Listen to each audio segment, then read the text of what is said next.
Bonjour, bienvenue sur Mosaïque, la chaîne en quête du sens de l'actualité. Et nous parlons aujourd'hui des élections américaines. Nous y sommes dans ces élections et on va tenter de cerner les enjeux d'un scrutin dont on dit qu'il pourrait changer la face du monde et peut-être en tout cas la situation au Proche-Orient. On est en compagnie pour en parler avec Guy Millière, géopolitologue et écrivain qui publie aux éditions Ballant un livre intitulé Après l'Amérique et sous-titré Pourquoi l'élection présidentielle de novembre 2024 pourrait être la dernière élection démocratique aux États-Unis. Bonjour Guy Millière. Bonjour. Alors avant d'évoquer ce scrutin proprement dit, les différents scénarios évidemment qui se présentent, un mot peut-être du climat général d'abord, c'est peut-être le plus important aussi dans lequel se déroule cette consultation. Bon, c'est assez naturel que pendant une campagne électorale, les deux camps s'opposent farouchement. Mais là, il semble qu'on ait atteint des sommets, de sommets de violence, en tout cas verbales, mais aussi physiques, puisqu'il y a eu ces attentats contre Trump. Le camp démocrate accuse Trump de fascisme, d'être un nouveau petit Hitler, et estime que son élection mettrait en cause la démocratie, mettrait en danger la démocratie, et tandis que le camp républicain soupçonne déjà les démocrates de vouloir fausser ce scrutin. Tout se passe un peu comme si la démocratie elle-même était en cause, comme le laisse d'ailleurs entendre le sous-titre de votre livre. Comment est-ce que vous pourriez pour nous qualifier ce moment politique que vivent les États-Unis et à travers les États-Unis le monde entier, Guy Millière? Je dirais que la démocratie américaine aujourd'hui me paraît malade et la raison pour laquelle elle est malade est que fondamentalement le Parti démocrate n'est plus du tout ce qu'il était il y a 25 ans. C'est un parti qui a été petit à petit pris en main par l'extrême gauche, d'où la violence verbale actuelle. Je dirais qu'il me paraît extrêmement difficile qu'une campagne soit apaisé et tranquille lorsqu'on accuse son adversaire d'être l'équivalent d'un Hitler des temps modernes, lorsqu'on accuse son adversaire d'être d'extrême droite, de vouloir détruire la démocratie et de vouloir transformer les États-Unis en un pays radicalement différent de ce qu'ils sont. Et je dirais que les démocrates ont une très très lourde responsabilité dans l'atmosphère qui règne. Et je dirais qu'à partir du moment où on traite son adversaire d'équivalent d'Hitler ou de Hitler des temps modernes, il ne faut pas s'étonner si des gens à l'esprit faible ont l'idée de prendre des armes et de tenter de le tuer. Curieusement, si je puis dire, c'est l'homme qui a été défini comme un Hitler des temps modernes, sans aucun fondement pour cela, car Donald Trump a toujours respecté les institutions américaines. C'est cet homme sur lequel on tire, c'est cet homme qu'on menace d'assassinat. Et je dirais que, outre les tentatives d'assassinat, il y a en ce moment aux États-Unis des gens payés par l'Iran et qui ont été chargés par l'Iran de tenter d'assassiner Donald Trump. Ça ne s'est pas produit, mais néanmoins, on sait qu'ils sont aux États-Unis. Du côté des républicains, on soupçonne effectivement les démocrates de vouloir frauder, de vouloir jouer d'une manière frauduleuse sur les élections, mais il y a des raisons à cela. Il y a pour le moment une organisation qui s'appelle Judicial Watch qui a mené des enquêtes et engagé des procès dans tout un ensemble d'États américains, en particulier dans les swing states, et qui a découvert 4 millions de bulletins frauduleux, non pas de bulletins, excusez-moi, d'inscriptions frauduleuses sur les listes électorales. Ces inscriptions frauduleuses sont des inscriptions de gens qui n'ont pas la nationalité américaine, qui sont ou bien des gens qui vivent aux États-Unis en tant que résidents permanents, ou des immigrants arrivés au travers de la grande vague d'immigration qui a été déclenchée à la frontière sud par l'administration Biden. Donc les États-Unis, sur le plan politique aujourd'hui, sont extrêmement divisés. Il y a une violence verbale très très nette et je dirais que les causes sont celles que je viens d'expliquer. Ouais, vous rappelez l'historique dans votre Oui, livre de cette situation. oui, Vous datez de ça, enfin, surtout de la présidence Obama, et avec une volonté de l'élite donc du je pays dirais de que, confisquer la donc démocratie. je dirais que C'est vous quoi avez l'idéologie qui est à l'œuvre Vous avez un dans ce... mouvement qui s'appelle la Nouvelle Gauche, qui est un mouvement qui est né exactement en 1960. Et ce mouvement mouvement est un mouvement qui a été composé d'anciens communistes. Le Parti communiste aux États-Unis a subi des attaques très violentes en raison d'affaires d'espionnage au début des années 50, entre autres l'affaire Rosenberg, qui a débouché sur la condamnation à mort des époux Rosenberg. Le Parti communiste après a connu un très gros creux, si je puis dire. Il n'a jamais été interdit, je le précise, parce que des fois on dit qu'il a été interdit. Non, il n'a jamais été interdit. Il a connu un très gros creux. En 1960, il y a des gens qui ont créé un mouvement qui s'est appelé la Nouvelle Gauche. Et ce mouvement qui s'est appelé la Nouvelle Gauche est un mouvement qui a décidé de prendre petit à petit le pouvoir aux États-Unis en utilisant les stratégies énoncées et définies par Antonio Gramsci dans les années 1930. Antonio Gramsci, le célèbre communiste italien. C'est-à-dire qu'ils ont décidé d'infiltrer les appareils. Ils ont commencé par infiltrer les universités. Depuis là, le système d'enseignement a été infiltré, les grands médias ont été infiltrés, et le sommet de l'infiltration, puis-je dire, c'est l'infiltration du Parti démocrate. Et je dirais que Barack Obama était issu de cette mouvance, et donc je dirais que cette mouvance pensait qu'elle avait gagné, puisqu'elle avait atteint le niveau de la présidence. L'élection de Donald Trump a été un immense choc pour ces gens, parce qu'ils pensaient que Hillary Clinton allait continuer le travail de Barack Obama, et donc Donald Trump est devenu l'ennemi à abattre. Et il y a eu une violence très très grande d'emblée contre Donald Trump, dès que Donald Trump est apparu comme ayant une chance de gagner l'élection, et ça a continué une fois qu'il a été élu. Je dirais que c'est le premier président qui a subi 2 procédures de destitution. On l'a accusé de collusion avec la Russie. Il y a une multitude d'autres choses qui ont été menées contre lui. Donald Trump est devenu le diable absolu pour les gens issus de la nouvelle gauche, et je dirais qu'en 2020, les élections se sont passées dans un contexte très trouble. Non seulement il est vraisemblable et même établi sur certains plans qu'il y a eu des fraudes, mais il y a eu aussi des volontés de maquiller un certain nombre de choses, d'occulter un certain nombre de choses. Ainsi, par exemple, l'ordinateur de Hunter Biden, l'ordinateur oublié chez un réparateur du Delaware, qui est un véritable ordinateur et qui montre la corruption de Joe Biden, a été décrit par d'anciens responsables des services de renseignement comme un ordinateur fabriqué intégralement par la Russie et comme un faux.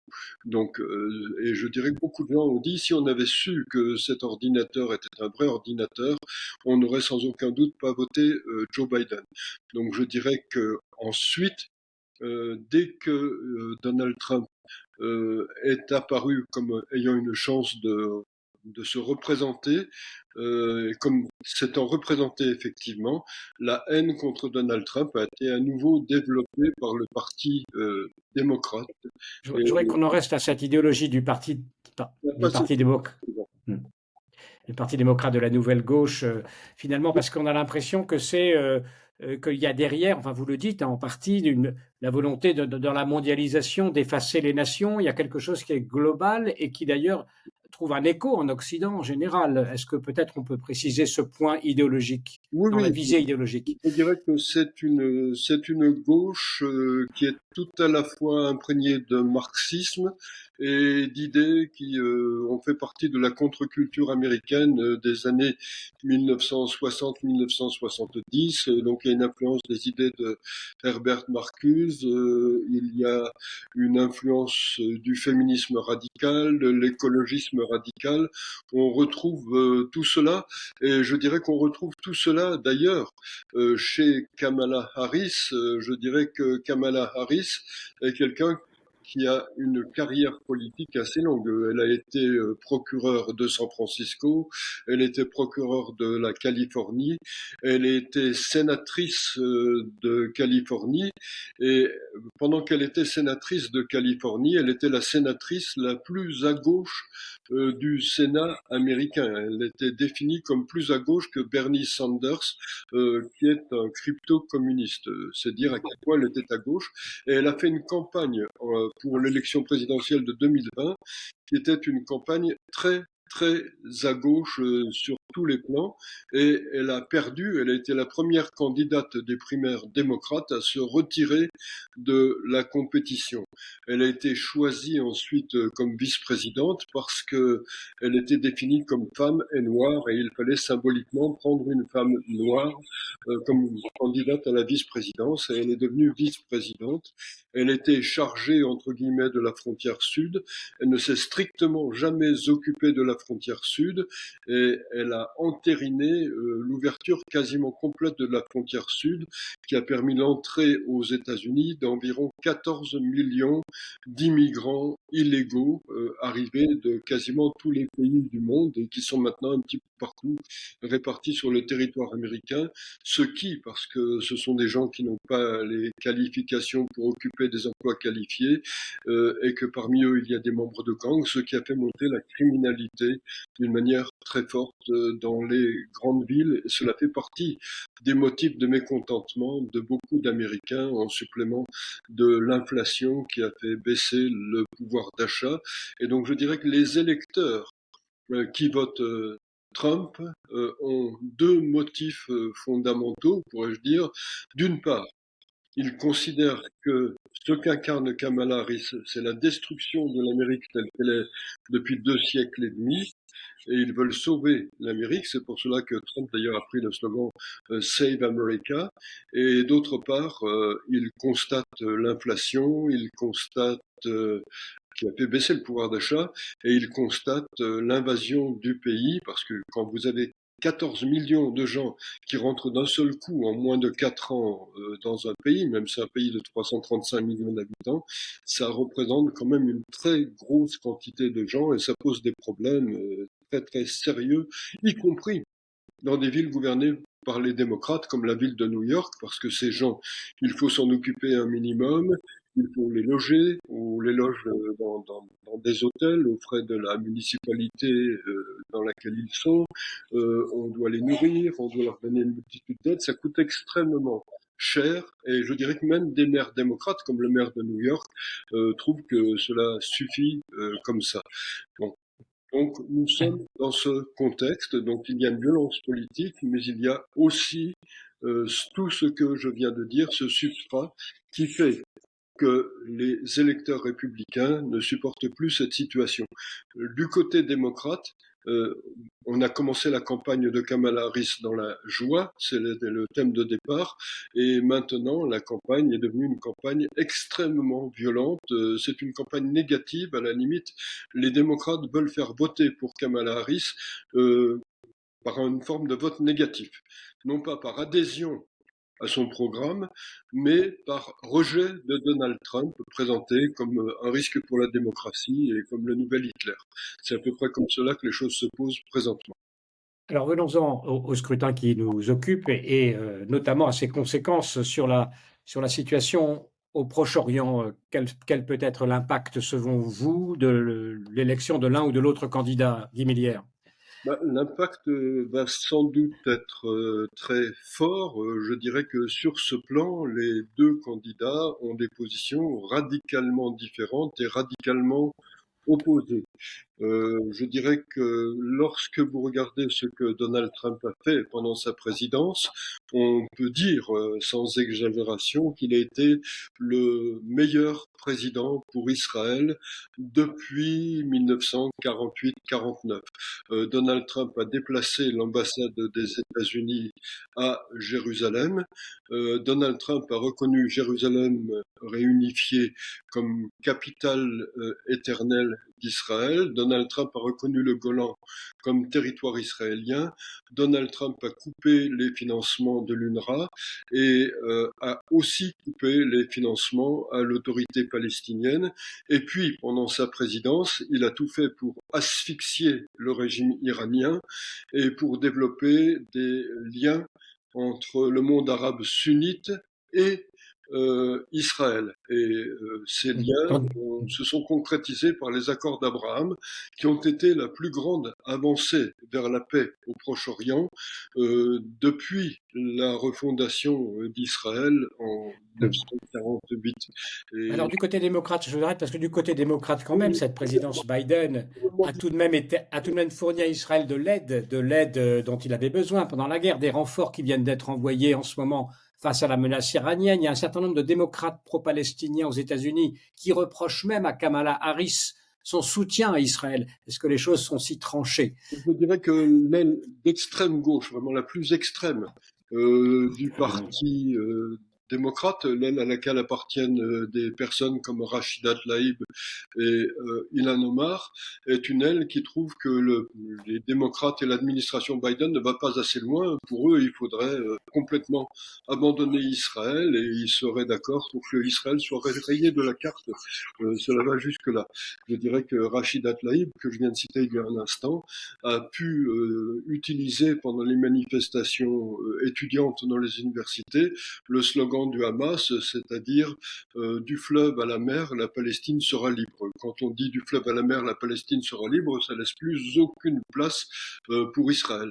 L'administration Biden, et donc l'administration Biden-Harris, puisque Kamala Harris fait partie de cette administration, est une administration qui a voulu changer radicalement la politique vis-à-vis d'Israël. C'est une administration qui a remis en avant la solution à deux États, entre guillemets, solution dont quasiment personne ne veut en Israël.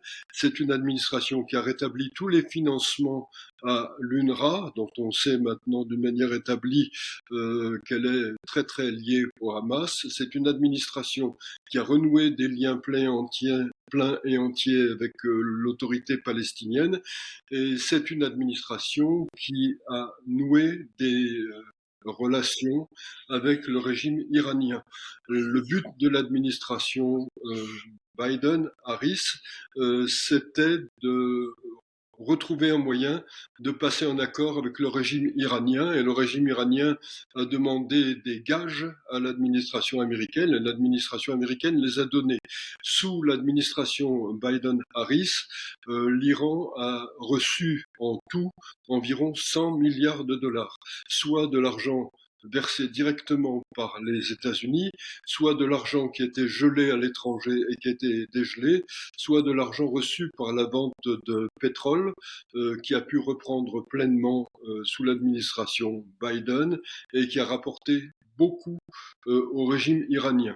Et une bonne partie de l'argent qui a été gagné par l'Iran a servi à réarmer le Hamas, à réarmer le Hezbollah et à réarmer les milices houthis au Yémen. Sur quoi cela a débouché? Sur les atrocités absolues du 7 octobre 2023 et la prise d'otages qui les a accompagnés. Cela a débouché aussi sur les attaques du Hezbollah contre Israël et cela a débouché sur les quelques attaques des milices houthis contre Israël, mais aussi sur la destruction partielle de la possibilité de naviguer dans la mer Rouge et d'utiliser le canal de Suez. Donc voilà ce qu'ont été les résultats.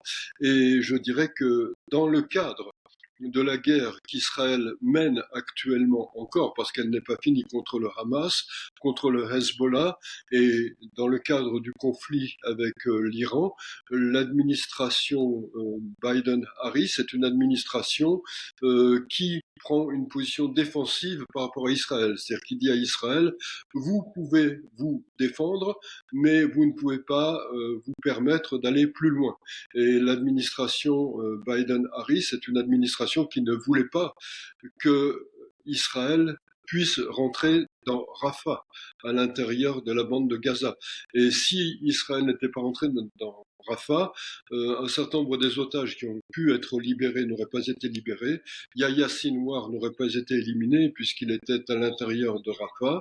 Et je dirais que l'administration Biden a refusé de livrer certaines armes qui auraient été très importantes pour l'armée israélienne au moment où elle a lancé son offensive à Rafah, et cela a coûté la vie à des soldats israéliens et sans doute à des otages. Lorsque le Hezbollah s'est fait beaucoup plus violent, et je dirais que le Hezbollah, de toute façon, a rendu la vie invivable dans le nord d'Israël, en Haute-Galilée, depuis plus d'un an maintenant. Lorsque Israël a décidé d'agir contre le Hezbollah, cela s'est fait contre la volonté de l'administration Biden-Harris. Et l'administration Biden-Harris est une administration qui a dit à l'armée israélienne: n'entrez surtout pas au Liban. Et je dirais qu'on pourrait continuer en regardant ce qui s'est passé avec l'Iran. L'Iran a attaqué 2 fois Israël par des lancers de missiles, une fois au mois d'avril et une fois beaucoup plus récemment le 1er octobre.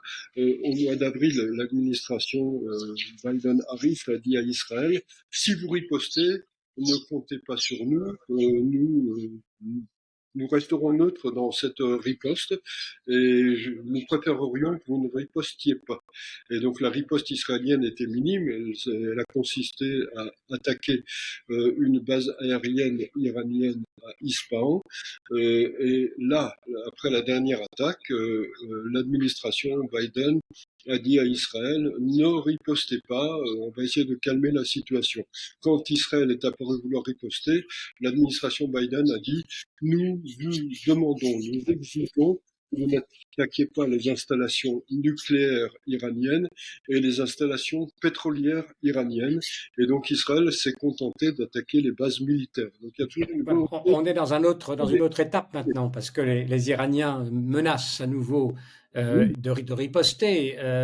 Comment vous voyez la situation? Est-ce que vous pensez que ça se fera forcément après l'élection maintenant? Mais comment vous voyez? Même si Israël n'a pas pu mener une attaque aussi puissante contre l'Iran, une riposte aussi puissante contre l'Iran que celle qu'Israël aurait sans doute voulu mener, néanmoins, la riposte israélienne a permis de détruire l'essentiel des systèmes de défense anti-aérienne de l'Iran. Et donc l'Iran sait maintenant qu'il est très vulnérable. Et donc je pense que l'Iran va faire très attention avant de prendre le risque de réattaquer Israël, parce que la prochaine attaque pourrait être beaucoup plus décisive. Si l'Iran attaquait à nouveau Israël, je pense qu'Israël pourrait se dire nous avons davantage les mains libres. Ceci étant dit, quel que soit le résultat de l'élection américaine, il restera une période d'un peu plus de 2 mois avant l'investiture du prochain président. Et pendant cette période, l'administration Biden sera toujours au pouvoir. Et je dirais que beaucoup de gens en Israël craignent que ce soit le moment où l'administration Biden prendra des décisions anti-israéliennes pour tenter encore de faire avancer sa politique. Le but de sa politique, ce n'est pas la disparition d'Israël, c'est un Israël réduit à ce que Abba Eban appelait les frontières d'Auschwitz, c'est-à-dire les frontières, pas des frontières de 1967, qui sont les lignes d'armistice de 1949. Et puis ce serait un Iran installé en position de puissance d'équilibre entre guillemets. Je ne comprends pas cette notion de puissance d'équilibre d'ailleurs. L'Iran n'équilibre rien. L'Iran est un ennemi du monde occidental. L'Iran veut détruire Israël. L'Iran est un ennemi des États-Unis et donc cette politique est une politique délétère et absurde. Alors, ce que vous dites là, on comprend bien à partir de ce que vous dites là que les Israéliens préfèrent majoritairement Trump à Harris, mais ce n'est pas forcément le cas toujours dans la communauté juive américaine. Est-ce que ça a évolué selon vous? Comment se présente cette question, qui est une question importante au niveau du nombre de juifs aux États-Unis? Je dirais que si les Israéliens votaient à l'élection présidentielle américaine, il ne fait aucun doute que Trump obtiendrait un triomphe absolu. Trump est effectivement un ami d'Israël et Trump a dit au cours de la guerre qui est en cours actuellement qu'il soutiendrait pleinement et entièrement Israël et qu'Israël avait le droit de détruire complètement le Hamas, de détruire complètement le Hezbollah, parce que ce sont des ennemis mortels pour Israël et Trump veut l'asphyxie et la chute du régime iranien si possible. Donc tout ça est très très clair. Du côté de la communauté juive américaine, les juifs américains votent démocrates traditionnellement, si je puis dire, depuis la présidence de Franklin Roosevelt. Mais c'est en train de s'effriter. Il n'y a pas un basculement très net, mais je dirais que si lors des dernières élections, les juifs américains avaient voté à hauteur de 70%, 70-75% en faveur des démocrates, comme ça, parce qu'ils votent toujours démocrates. Là, cette fois, cela va être plus bas. Cela va tourner aux alentours de 55-60%. C'est pas une grosse différence, mais c'est comme une différence notable. Je dirais que les juifs religieux, en particulier, votent maintenant massivement républicains et vont voter massivement pour Donald Trump. Le principal journal des juifs religieux aux États-Unis vient aujourd'hui de décider d'appeler à soutenir Donald Trump. C'est la première fois que cela se produit depuis le début de l'histoire de ce journal. Alors justement, parlons des médias maintenant, peut-être pour terminer, parce qu'à lire la presse française aujourd'hui, la situation est parfaitement claire, hein. Il y a d'un côté un candidat républicain, grossier, vulgaire, imprévisible et dangereux, donc on l'a dit, et de l'autre une candidate démocrate qui représenterait la modernité radieuse, joyeuse, etc. Bon, c'est très contrasté. Comment on en arrive là, Guy Millière? Je dirais que depuis que Donald Trump est apparu dans la vie politique américaine, les grands médias français sont résolument anti-Trump et sont plus que jamais du côté des démocrates. C'est quelque chose que l'on a vu à chaque fois qu'un candidat républicain a été là. Je dirais que ça remonte à il y a très longtemps, hein. Je dirais que Ronald Reagan a été considéré comme un cow-boy de série B qui a eu de la chance et pas du tout comme un grand président, alors qu'aux États-Unis, il est considéré comme un grand président. George Walker Bush a été diabolisé comme aucun président ne l'avait été avant lui, et je dirais qu'on retrouve la même chose avec Donald Trump. Je dirais que lorsque je regarde les grands médias français, je vois à peu près l'équivalent de ce que je vois sur les chaînes de gauche américaines, CNN, MSNBC, et je lis ce que je peux lire dans le New York Times et le Washington Post, qui sont les deux grands journaux de gauche américains. Il n'y a quasiment pas dans le contexte français un équilibre. Il n'y a pas ce que l'on peut trouver dans des journaux comme le New York Post, le Washington Times, The Epoch Times, ou sur des chaînes de télévision comme Fox News ou Newsmax. Et donc c'est complètement déséquilibré et je dirais que cela n'informe pas la population française. Donald Trump n'est pas du tout quelqu'un d'imprévisible, c'est quelqu'un qui a eu pendant sa présidence une ligne précise qui a suivi cette ligne et qui l'a appliquée. Et les résultats de cette ligne ont été clairs et il est regrettable que les grands médias français n'en parlent pas. On ne parle plus du tout des accords d'Abraham. On ne parle pas plus du tout du fait que Donald Trump a détruit l'État islamique qu'on appelle Daesh en France. Et on ne parle plus du tout de ses accomplissements économiques. Non, non, c'est devenu le diable. C'est quelqu'un d'ignoble, de grossier, de totalement imprévisible. Kamala Harris, qui a un passé d'extrême gauche qu'il est très facile de mettre au jour, Kamala Harris, qui a des positions très très douteuses vis-à-vis d'Israël, je pourrais rajouter à tout ce que j'ai dit autre chose. Kamala Harris s'est trouvée 2 fois face à des étudiants militants pro-palestiniens entre guillemets, qui ont accusé Israël de perpétrer un génocide à Gaza. Les 2 fois, Kamala Harris a dit les positions de ces étudiants sont compréhensibles. La deuxième fois, cela a suscité l'indignation de Michael Oren, ancien ambassadeur d'Israël aux États-Unis, qui a dit je n'ai jamais vu des positions pareilles de la part d'une administration américaine. Donc tout cela est passé sous silence en France et je trouve que l'information en France sur les élections présidentielles américaines est faite d'une manière absolument désastreuse et consternante. Je dirais que le public français n'est pas informé de la réalité des enjeux de cette élection. L'enjeu de cette élection pour Israël, c'est ou bien Israël vivra en sécurité et en paix, ou bien Israël va se trouver très profondément déstabilisé et mis en danger.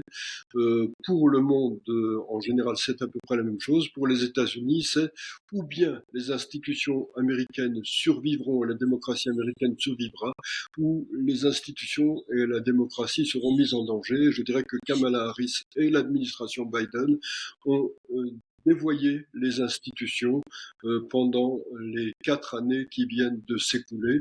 J'ai tout expliqué en détail dans mon livre Après l'Amérique, point d'interrogation, et si je l'ai appelé comme ça, c'est dans la mesure où je pense très sérieusement qu'une victoire de Kamala Harris signifierait que l'on rentrerait dans un monde post-américain et que si Donald Trump l'emporte, les États-Unis pourront être préservés et Israël pourra être préservé aussi.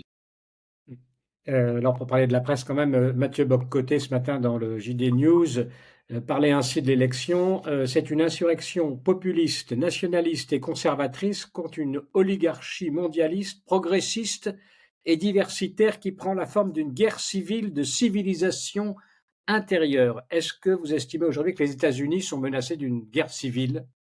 Je ne pense pas qu'il y aura une guerre civile, mais la division dont parle Mathieu Bock-Côté, pour qui j'ai beaucoup d'estime par ailleurs, la dernière fois que je suis passé à Paris, j'ai eu l'occasion de parler avec lui, donc je dirais que ce qu'il dit est profondément exact. Il n'y aura pas de guerre civile au sens où il n'y aura pas des gens qui prendront des armes des deux côtés, mais la division est une division très très profonde. Si Kamala Harris devenait présidente, je dirais que la division va s'accentuer. Si Donald Trump devient président, il va tout faire pour essayer de remédier à cette division, mais ça va être une tâche très très difficile.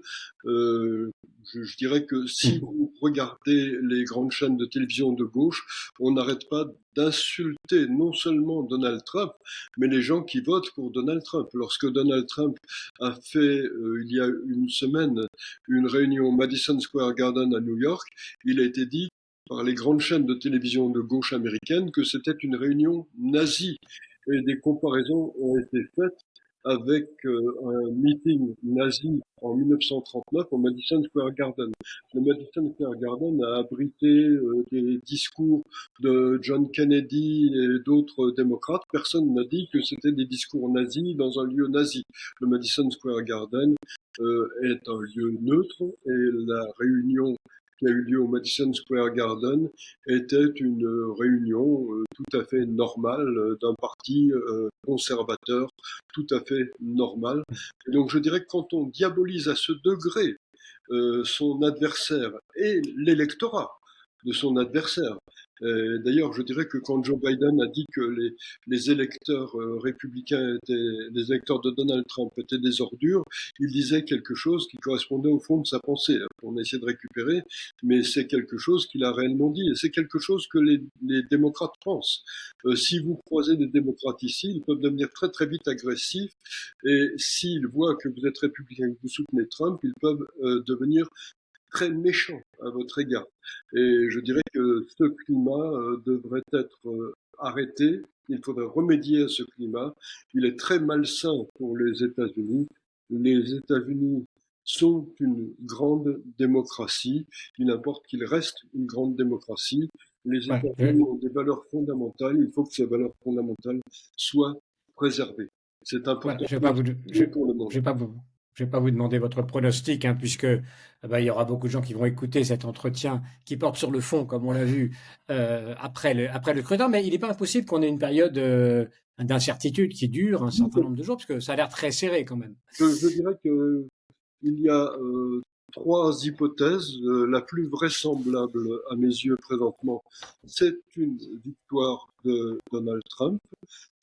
Cette victoire, on peut l'espérer, c'est certain que j'en l'espère, sera une victoire suffisamment nette pour éviter les litiges, mais même si c'est une victoire nette et qui évite les litiges, il y aura des manifestations et peut-être des émeutes en raison de tout ce que je viens de décrire. La gauche et l'extrême gauche peuvent susciter des émeutes. La deuxième possibilité, c'est que l'élection de donne la victoire à Donald Trump, mais que ce ne soit pas une victoire nette. Et dans ce cas-là, il y aura des contestations, il y aura des recomptages, et vous aurez aussi des manifestations et peut-être des émeutes. La troisième possibilité serait une victoire de Kamala Harris, qui serait une victoire sur le fil, mais je dois dire que je n'y crois pas beaucoup. Et dans ce cas-là, je ne sais ce que sera la réaction des républicains. Je pense que beaucoup de républicains penseront que cette victoire a une dimension frelatée. Dans les trois cas, je dirais que les États-Unis resteront en crise. Il faudra remédier à cette situation. Et j'espère qu'il sera possible de remédier à cette situation. La meilleure façon de remédier à cette situation, c'est ce que propose Donald Trump, qui veut lutter concrètement, ce qui n'est pas fait actuellement, contre l'antisémitisme qui continue à sévir dans l'essentiel des grandes universités américaines. C'est quelque chose de très préoccupant. Donald Trump veut couper les crédits aux universités qui sont complaisantes avec l'antisémitisme. Ça devrait avoir été fait par l'administration Biden. Cela n'a pas été fait. L'administration Trump veut aussi trouver des moyens de rassembler le peuple américain et pour cela d'éliminer l'immigration clandestine, de remédier à tout cela. Et il y a beaucoup de travail qui sera à faire de toute façon et il faudra en parler au cours des mois. Merci, merci beaucoup Guy Millière. Donc je rappelle le titre de votre livre paru chez Balland après l'Amérique et sous-titré Pourquoi l'élection présidentielle de novembre 24 pourrait être la dernière élection démocratique aux États-Unis. Merci beaucoup et merci à tous pour votre attention. Merci beaucoup d'avoir écouté cette vidéo et pour suivre nos prochaines interviews, eh bien, vous pouvez vous abonner à Mosaïque. C'est très simple, il suffit de cliquer sur le bouton ci-dessous.